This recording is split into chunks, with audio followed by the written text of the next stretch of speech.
Hello everyone, welcome to my YouTube channel. It's me, Amir Okai. Today I am going to talk to you about building construction technology, civil survey engineer plus assistant survey engineer. Right? Assistant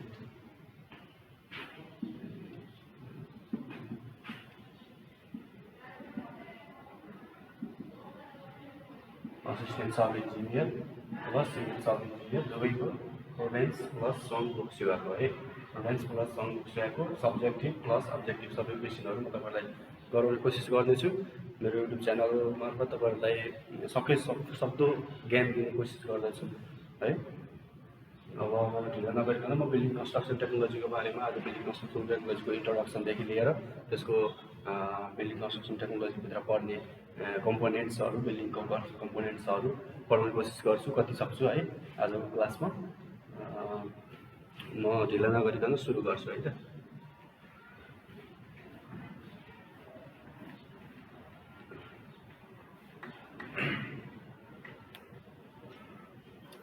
सबैभन्दा सुरुमा छ हाम्रो building construction technology है building construction टेक्नोलोजीको introduction है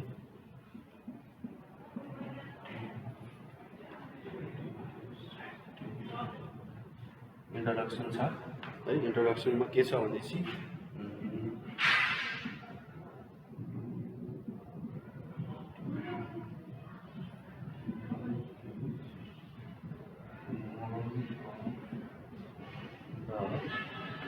building is one of the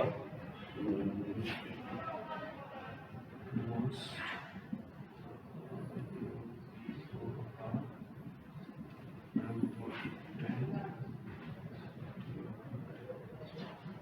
structure. Building is one of the most important structure.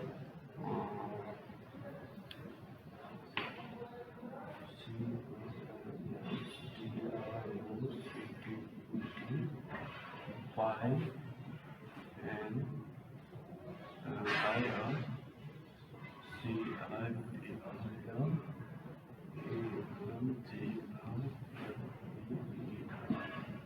and building is one of the most important structure constructed by a civil engineer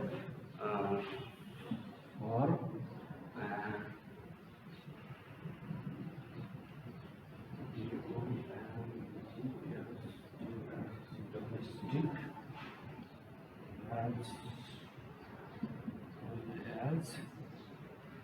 domestic as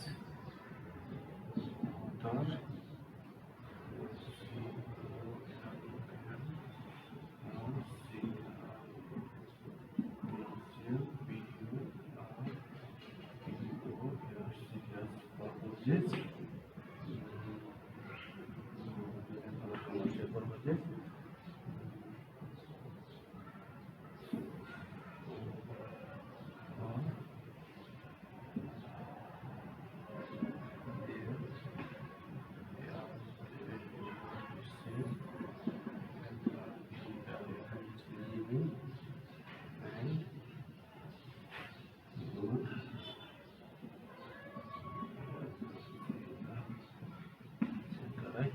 Building भनेको के हो त है building is one of the most important structure constructed by a civil engineer for domestic as well as other commercial purposes for their safe living and good shelter right and त्यसपछि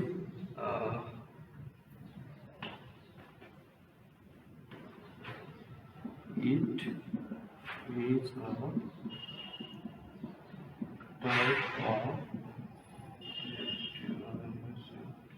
structure.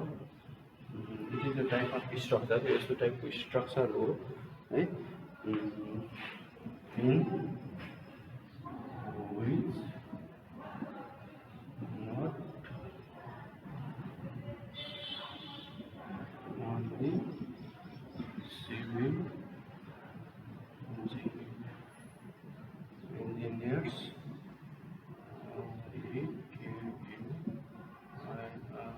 required, but also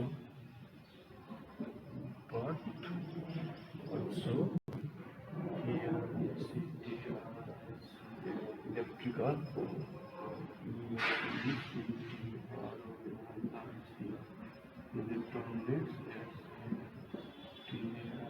sanitary, especially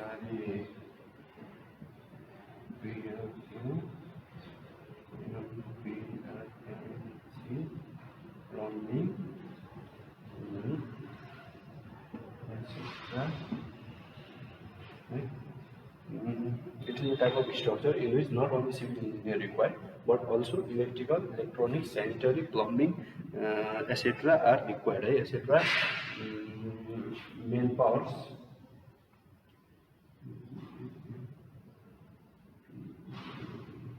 manpowers are required. etc. Manpowers are required. है बिल्डिङको simple definition simple description भनेको define building construction technology define building भनेर सोध्यो भने चाहिँ हामीले यति भन्दा पुग्छ है, यति नै हुन्छ है।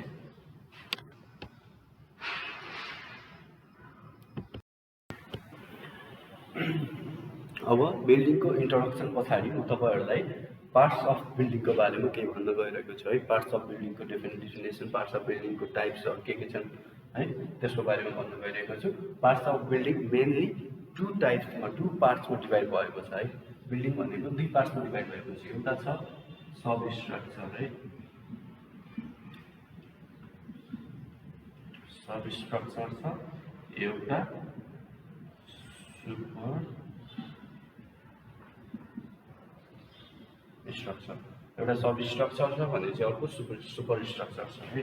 अब सब स्ट्रक्चरको बारेमा अलिकति भन्नु पर्दाखेरि है, सब स्ट्रक्चर भनेको कस्तो हो त भने the portion of the building which देखिन्छ the portion of the building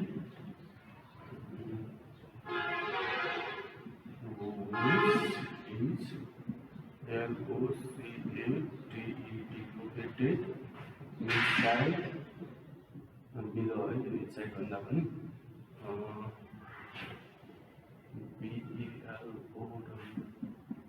below the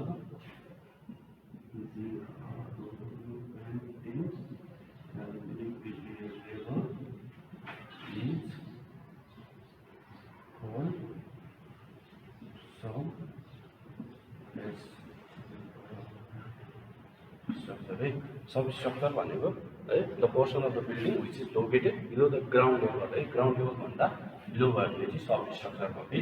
अब सुपर स्ट्रक्चर भनेको ठ्याक्कै यसको अपोजिट है, the portion of the building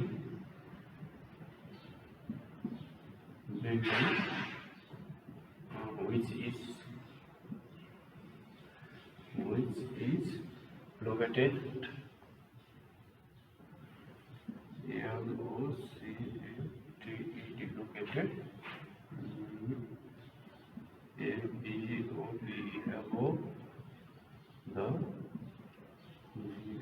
the ground level is called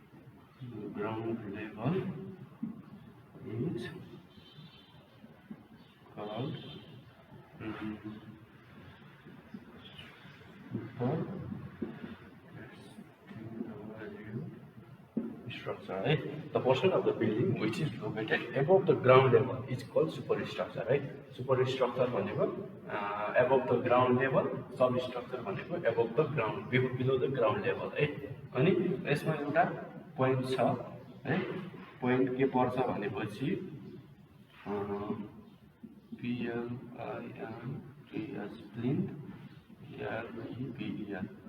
plinth level छ है। यसमा एउटा पोइन्ट यस्तो छ,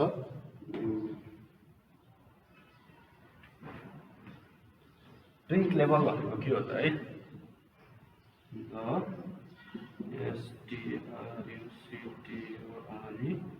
structure constructed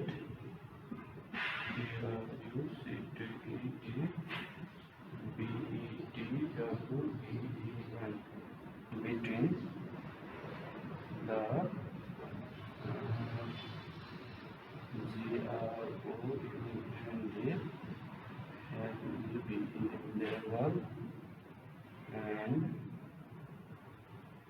ground level and floor level. Here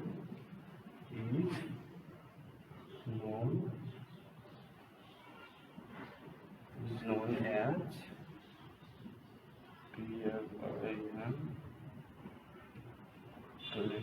level है। अब यति कुराहरुको डिस्क्रिप्सन गर्नु पर्दाखेरि है सब स्ट्रक्चर सुपर स्ट्रक्चर अनि प्लिन्थ लेभल छ है हाम्रो बिल्डिङको मेन पार्ट्सहरु भनेको यो पार्टमा पर्दैन प्लिन्थ लेभल भनेको त हाम्रो एउटा लेयर हो यो जस्ट डेफिनेसनको लागि मात्रै हो अनि सब स्ट्रक्चर र सुपर स्ट्रक्चर भनेको मेन यो एउटा बिल्डिङ भयो है अनि यसरी यो ग्राउन्ड लेभलबाट हाम्रो GL भयो है अनि यस्तो हुन्छ अनि जति पनि यो ग्राउन्ड लेभल भन्दा मुनिको पोर्सन छ है ग्राउन्ड लेभल भन्दा मुनिको पोर्सनलाई हामी के भन्छ भनेपछि सब स्ट्रक्चर है सब स्ट्रक्चर अनि जस्तो यो माथिको लेभल छ नि अब यदेखि माथिको जति पनि छ यस्तो हुन सक्ला है यो भनेको सुपर स्ट्रक्चर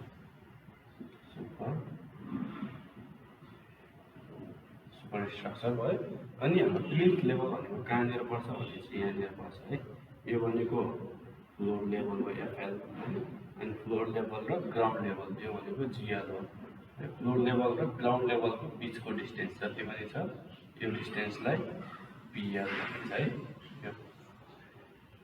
यति नै हो हाम्रो बिल्डिङको पार्ट्सहरु भनेको यति नै हो है यो पार्ट्सहरु बुझ्दा हुन्छ हामीले यति हो सब स्ट्रक्चरमा हेर्नुपर्ने अरु केही पनि छैन the portion of the building है पोर्सन भनेको भयो the building which is constructed below the ground level भन्ने बिलो द ग्राउन्ड लेभल यसमा आयो अनि त्यसपछि the portion of the building which is constructed अथवा located above the ground level है कन्स्ट्रक्टेड भनेको लोकेटेड भनेको यो लोकेट पनि हुन्छ कन्स्ट्रक्टेड पनि गर्न सकिन्छ भन्न सकिन्छ है एउटै कुरा हो अनि प्लिन्थ लेभल भनेको चाहिँ the structure constructed between the ground level र फ्लोर लेभलको बीचमा है ग्राउन्ड लेभल र फ्लोर लेभलको बीचमा पर्नेलाई हामीले प्लिन्थ लेभल भन्छौँ है यति नै छ यो कुराहरू अब म नेक्स्ट टपिकमा जान्छु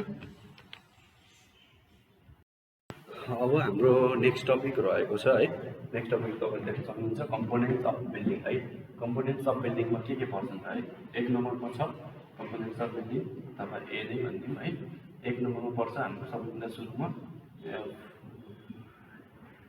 फाउन्डेसन पर्छ है सबैभन्दा सुरुमा फाउन्डेसन पर्यो बी नम्बरमा छ हाम्रो wall and wall and coulombs पर्यो सी नम्बरमा पर्यो रूफ स्ट्रक्चर फ्लोर स्ट्रक्चर भनिदिनु भयो FLORSTR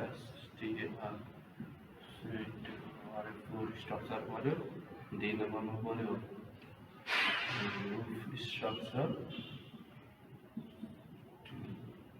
रूफ स्ट्रक्चर ई नम्बरमा छ भर्टिकल कम्पोनेन्ट्स है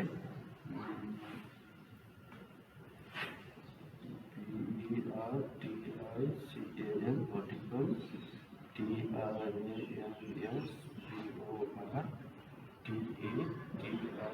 vertical transportation भन्ने यसमा के पर्यो भनेपछि स्टेयर्स पर्यो स्टेयर्स पर्यो लिफ्ट पर्यो हैन अनि त्यस पछाडी र्याम्प पर्यो र्याम्प पर्यो है स्टेयर लिफ्ट र्याम्प अनि एस्केलेटर्सहरु एक्सकेलेटर्सहरु